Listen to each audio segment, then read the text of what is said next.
The Art of Unpredictability. Predictable people are easy to manipulate. If you always act the same way, if you're always predictable in your responses, emotions, and decisions, others will be able to anticipate you. They will be able to use you.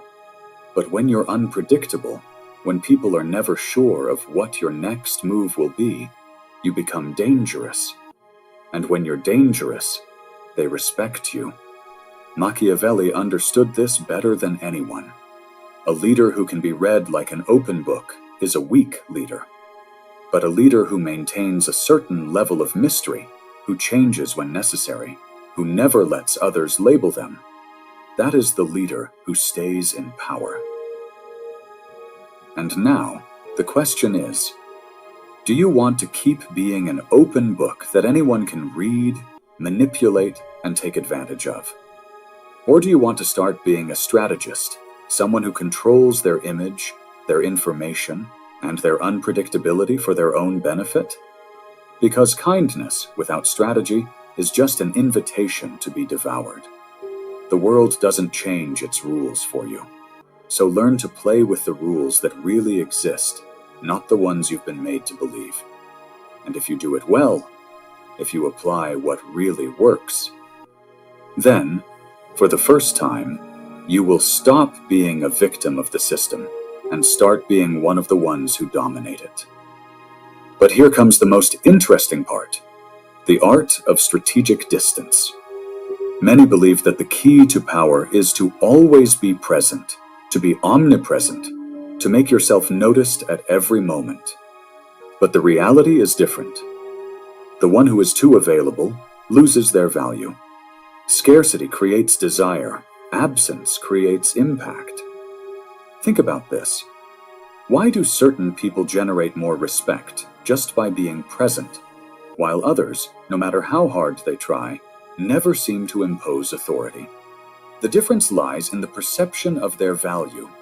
Machiavelli said that a prince should avoid becoming too accessible, not because they should disdain their people, but because excessive familiarity destroys respect. When you're always there, when you give without measure, people start taking your presence, your effort, your generosity for granted. And this doesn't just apply to politics or power. It applies to relationships, work, life itself. When you give too much, you become disposable. When you're always available, you become a resource, not a person of value. Think about it. How many times have you given everything for someone just to have them not appreciate it? How many times have you been there for everyone, only to be ignored when you need it? It's no accident. It's human nature. What is abundant is despised. What is scarce is valued. That's why you must learn to regulate your presence, to dose your attention, to manage the perception of your availability. Don't always respond immediately. Don't always be within reach of everyone. Make your absence noticed. Make your presence weigh. Because when you learn to disappear at the right moment, when you learn to regulate your energy, people will start looking for you. The problem is that most people fear disappearing. They fear that if they step back, they will be forgotten. But here's the brutal truth. If your only way of being remembered is by always being there, then you were never truly valuable. Those who really have an impact are not the ones who shout the loudest, but those who know how to handle silence, who know when to withdraw and when to reappear. Look at any great figure in history. The real players are not everywhere. They don't wear themselves out in every battle. They show up when it really matters. And when they do, everyone pays attention. And this brings us to another key point: emotional control as a tool of power. Here is where most people fail. People believe that control is based on strength, on aggressiveness, on imposing themselves with a loud voice and clenched fists. But true mastery, the one Machiavelli understood better than anyone, is in the absolute control of emotions. Because the one who loses control, the one who reacts impulsively, the one who is carried away by anger or anxiety, becomes predictable, manipulable, and weak. Think about the last time someone made you lose your cool. The moment you got angry, the moment you reacted without thinking. Who had the power in that situation? It wasn't you. It was the other person, the one who threw you off balance, the one who provoked your reaction. Because the one who controls your emotion controls your actions. And here is the key.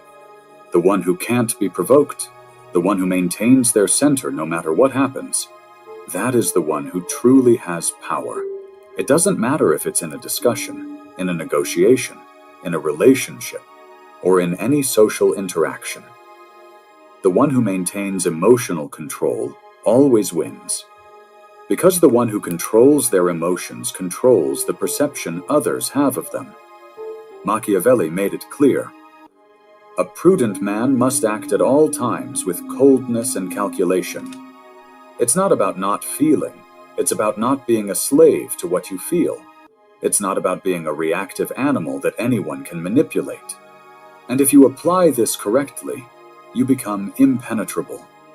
Others may try to get under your skin, they may try to provoke you, but if they can't move your center, if they can't predict how you'll react, they lose control over you. Here's the truth.